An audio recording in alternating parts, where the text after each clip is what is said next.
بسم اللہ الرحمن الرحیم۔ میرے محترم بھائیوں اور دوستوں، کیا کبھی آپ نے غور کیا ہے کہ قیامت کا منظر کیسا ہوگا؟ وہ قیامت جس کا آنا طے ہے، اس کے آنے کی خبر اللہ کے آخری نبی حضرت محمد صلی اللہ علیہ وآلہ وسلم دے چکے ہیں۔ کیا آپ نے کبھی غور کیا ہے کہ وہ دن کیسا ہوگا؟ قیامت کی شام کیسی ہوگی؟ آج ہم قرآن و حدیث کی روشنی میں قیامت کا نقشہ کھینچنے کی کوشش کریں گے۔ دعا ہے کہ اللہ ہمیں اس خوفناک دن کی تیاری کرنے کی توفیق دے۔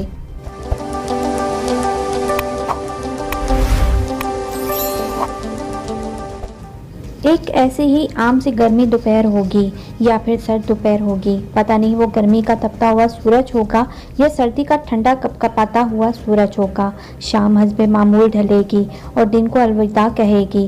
دن اور رات حسب معمول یہ کہہ کر جدا ہوں گے کہ کل پھر ملیں گے، اور پرندے گھونسلوں کی طرف حسب دستور لوٹیں گے۔ تاجر اپنی ترتیب پر اپنے گھر کو لوٹیں گے۔ مائیں اپنے بچوں کو سلا کر بستروں پر دراز ہوں گی۔ تھکے ہارے مزدور اپنے بستروں پر لوٹیں گے۔ بادشاہ اپنے تخت شاہی پر دراز ہوگا۔ وزیر اپنے تخت خزانہ پر دراز ہوں گے۔ پولیس والے اپنے چوکیوں پر پہرا دیتے دیتے یہ سوچ کر اونگ رہے ہوں گے کہ کب صبح ہوگی اور میری ڈیوٹی تبدیل ہوگی اور دوسرا حوالدار آ کے ڈیوٹی دے گا۔ رات کو کسی کے گھر میں مہندی لگانی ہوگی کہ صبح بارات آنی ہے، اور کسی گھر میں بارات آ چکی ہوگی اور اگلی صبح ولیمہ ہوگا۔ کہیں پر رات کو دکان مکمل ہوئی ہوگی اور صبح کو دکان کا افتتاح ہونا ہوگا۔ کسی رات کو گھر مکمل ہوا ہوگا اور صبح انہیں گھر میں منتقل ہونا ہوگا۔ یہ ساری وہ حسب معمول کی باتیں ہیں جو آج کے دن بھی کسی نہ کسی جگہ ہو رہی ہوں گی، اور قیامت سے پہلے کی شام بھی بالکل عام سی شام ہوگی۔ ایسی ہی ایک شام آئے گی، ہولے ہولے اور دھیرے دھیرے آئے گی اور پھر سارے عالم پہ چھا جائے گی۔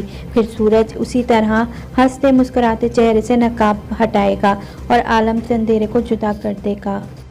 کبے آنکھیں کھولیں گے، مرغیاں اذان دیں گی، بلبل کا نغمہ ہوگا، کوئل کی کوکو ہوگی، چڑیوں کی چہچہاہٹ ہوگی، جھرنے اسی طرح پانیوں کے ساتھ بہہ رہے ہوں گے، دریاؤں میں طغیانی اسی طرح حسب دستور ہوگی، سمندر میں موجود ہٹکیلیاں حسب دستور ہوں گی، سبزی والے صبح صبح سبزی منڈی جا رہے ہوں گے اور کام کاج والے گاڑیوں کے اڈے کی طرف جا رہے ہوں گے، ڈرائیور اپنی گاڑیاں ٹھیک کر رہے ہوں گے، مائیں بچوں کو اسکول کے لیے تیار کر رہی ہوں گی، تو کوئی مکھن کا پیڑا نکال رہی ہوگی، کوئی ڈبل روٹی پر مکھن لگا رہی ہوگی اور کوئی پراٹھا توے پر ڈالنے جا رہی ہوگی۔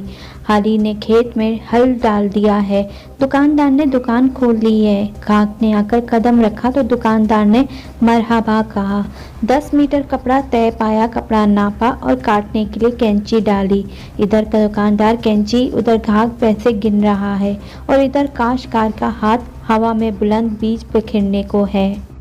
دلہن کے لیے اس کی بہنیں اور سہیلیاں آئی بیٹھی ہیں، باراتی آئے بیٹھے ہیں، لوگ انتظار کر رہے ہیں کہ کب بارات چلے گی اور کب باجا بجے گا اور کب دلہا آئے گا۔ یہ بالکل عام سا ہی دن ہوگا اور حسب معمول کے کام جاری ہوں گے اور حسب دستور دنیاوی معاملات بھی جاری ہوں گے۔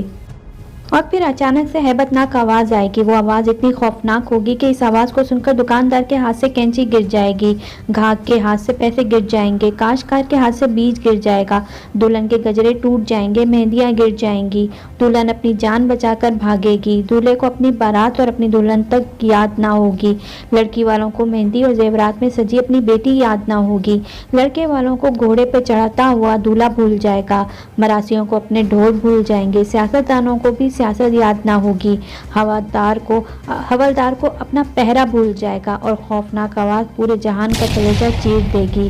انسان کا کلیجہ تو ویسے بھی چھوٹا سا ہوتا ہے۔ قرآن کے مطابق وہ آواز اتنی ہیبت ناک ہوگی کہ اس آواز کو سن کر زمین و آسمان کے کلیجے پھٹ جائیں گے، پہاڑوں کے بہتے ہوئے چشمے خشک ہو جائیں گے، ماؤں کے ہاتھوں سے وہ نوالے گر جائیں گے جو وہ اپنے بچوں کو کھلا رہی تھی، اور میری جان میرا چاند کہنے والی ماں اپنے بچے کا ماتھا اور گال چوم رہی ہوگی، وہیں ماں ہوا کی طرح ٹوکری میں اچھال دے گی اور بولے گی کہ میری جان بس بچ جائے۔ اس پر اس آواز کا اتنا خوف طاری ہوگا کہ اس کے اپنے بچے کی آواز تک سنائی نہیں دے رہی ہوگی، لیکن اس دن زمین پر کوئی مسلمان نہیں ہوگا۔ اس دن ہر شخص پر اتنا خوف طاری ہوگا کہ اسے کسی کی بھی آواز سنائی نہیں دے رہی ہوگی۔ یہ اللہ کا شکر ہے کہ قیامت صرف کافروں کے لیے ہے، مسلمان کوئی نہیں ہوگا۔ اس دن انسان اپنے ہاتھوں سے بنے ہوئے گھروں کو گرتا ہوا دیکھے گا، سنگ مرمر کی اینٹوں کو ادھڑتا ہوا دیکھے گا، اپنے تخت کو پرزے پرزے ہوتا ہوا دیکھے گا، اپنے اسلحہ کو بکھرتا ہوا دیکھے گا، اپنی طاقت کو ٹوٹتا ہوا دیکھے گا، اپنے جسم کو ساتھ چھوڑتا ہوا دیکھے گا۔ وہ دن بولے گا تو بھاگ نہ سکے گا، آج بھاگ سکتے ہو تو بھاگ کے دکھاؤ، آج چھپ سکتے ہو تو چھپ کے دکھاؤ، آج نہیں بھاگ سکتے، آج موت کا دن ہے، آج کائنات کی ہر چیز کی موت ہے۔ اس دن موت سب کو چکی میں ڈال کر پیس کے رکھ دے گی۔ اس دن ساتواں آسمان کی موت ہے، آج فرشتے بھی موت کا ذائقہ چکھیں گے۔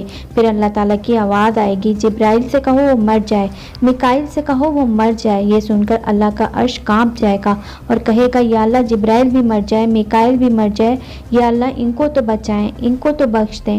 اللہ تعالیٰ فرمائیں گے خاموش، آج میرے عرش کے نیچے کوئی نہیں بچ سکتا۔ یہ دیکھو کوئی آنکھ ہے تو دیکھے اللہ کی بے نیازی کو۔ آج جبریل بھی تڑپ کر مر گیا، میکائیل بھی چکرا کے مر گیا۔ آؤ چشم تصور میں اسرائیل کو بھی مرتے ہوئے دیکھ لو، آج عرش کے فرشتوں کو بھی گرتے دیکھو۔ اب ایک عجیب منظر ہے، ایک ہیبت ہے، ایک سناٹا ہے، ایک خوف ہے، ایک جلال ہے۔ اوپر اللہ ہے اور نیچے اسرائیل کی ٹانگیں بکری کے بچے کی طرح کانپ رہی ہیں، اور اللہ کی شان نیازی سے کہہ رہا ہے کون ہے باقی؟ اسرائیل کہے گا یا اللہ اوپر تو باقی، نیچے تیرا عبد اسرائیل باقی۔ تو اللہ کی ہیبت ناک آواز آئے گی کہ تو بھی مر جا میرے ثمر کے ساتھ جیسے میں نے تجھے پیدا کیا۔ اللہ اکبر۔ تو اسرائیل کو بھی موت آ جائے گی، مگر دنیا میں باقی کوئی نہ ہوگا جو اسرائیل کو مرتا ہوا دیکھے۔ سب کو موت کی وادی میں دھکیل کر اللہ کہے گا ہے کوئی میرا شریک تو سامنے آئے، ہے میرا کوئی شریک تو سامنے آئے، ہے کوئی میرا شریک تو سامنے آئے۔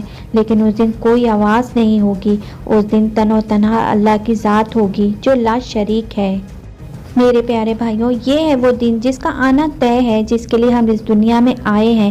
اس دن کچھ باقی نہ ہوگا، اس دن پورا جہان ٹوٹ چکا ہوگا۔ میرے بھائیوں، اس ٹوٹ جانے والے جہان سے عبرت لو، اللہ کے واسطے دنیا کا حرص چھوڑ دو، اس کے دیوانے نہ بنو، اس کے دیوانے کے لیے ذلت کے سوا کچھ بھی نہیں۔ سائے کے پیچھے بھاگنے والے کے لیے دیوار سے ٹکرانے کے علاوہ کچھ نہیں ہوتا، ریت پر پانی تلاش کرنے والے کے لیے سوائے پیاس کے اور کچھ نہیں ہوتا، اس کی عزت سے دھوکہ کھانے والے کے لیے سوائے ذلت کے کچھ نہیں۔